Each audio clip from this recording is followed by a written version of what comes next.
আমরা আজকে দেখব কিভাবে জ্যাটকোটেকু যে ডিভাইসের যে সফটওয়্যারটা ওই সফটওয়্যার যে ইউজারগুলো আছে এগুলো কিভাবে আমরা আমার এক্সেল শিটে নামাবো।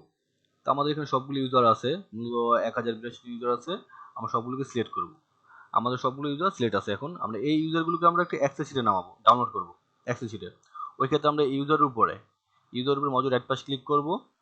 এক্সপোর্ট ডাটা লেখা গেছে, এক্সপোর্ট ডাটা। ইম্পোর্ট তো আনবো তাই না, আমরা দেবো এক্সপোর্ট ডাটা। এক্সপোর্ট ডাটাতে ক্লিক করলাম।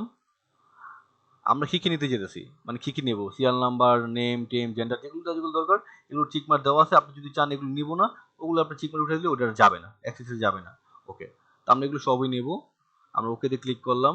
এখন আমরা কোথায় নামাবো, আমরা এই ডেস্কটপ সিলেক্ট করলাম। ডেস্কটপের মধ্যে আমরা আমার যদি 1082 জন লেখা আছে না, আমি 1082 সিলেক্ট করলাম, নামটা দিলাম, ফাইল নেম দিলাম 1082, তাই না। আমার ডেস্কটপ সেট করছি এই নামে। ওকে, সেভে ক্লিক করলাম। আমাদের ফাইলটা ইউ হ্যাভ সাকসেসফুল মানে এক্সপোর্ট হয়ে গেছে। ওকে, এখন আমরা যদি এটাকে দেখি আসলে কি হয়েছে কিনা, 1082 জন ইউজার আমাদের গেছে কিনা, ওই ক্ষেত্রে আমরা এটাকে মিনিমাইজ করলাম। আমার ডেস্কটপে চলে গেলাম। এখানে আমাদের যে ফাইলটা তৈরি করছি, এক্সপোর্ট করছি, ওটা এখানে দেওয়া আছে 1082। এটা আমরা ডাবল ক্লিক করে ওপেন করলাম, মানে এক্সেল ফাইলটা ওপেন করলাম। ওকে, এখানে দেখেন আমাদের ওই যেগুলো চাইছে ওগুলো হিসাব করছে, নামগুলো হিসাব করছে। টোটালি কতজন নিয়েছি আমরা, 1082 জন, তাই না।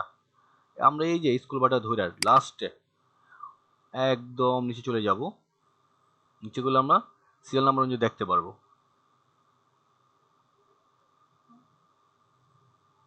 এই যে 1083 আসছে, মানে 1082 জন না। আমার 83 আসার কারণটা কি, 83 আসার কারণ হলো উপরে আমাদের যে সিরিয়াল নাম্বারটা আছে না, এই নামটা, এই নামটাকে এক ধরছে। কেমন, আপনি যদি এটা ধরেন, এটা ধরলে আবার ঠিক আছে। আবার কি হলো, ওকে দেখেন 1082 জন সিরিয়াল নাম্বার অনুযায়ী কেমন 83 আসছে। আমার সেটিংয়ে গেছে 1 নাম।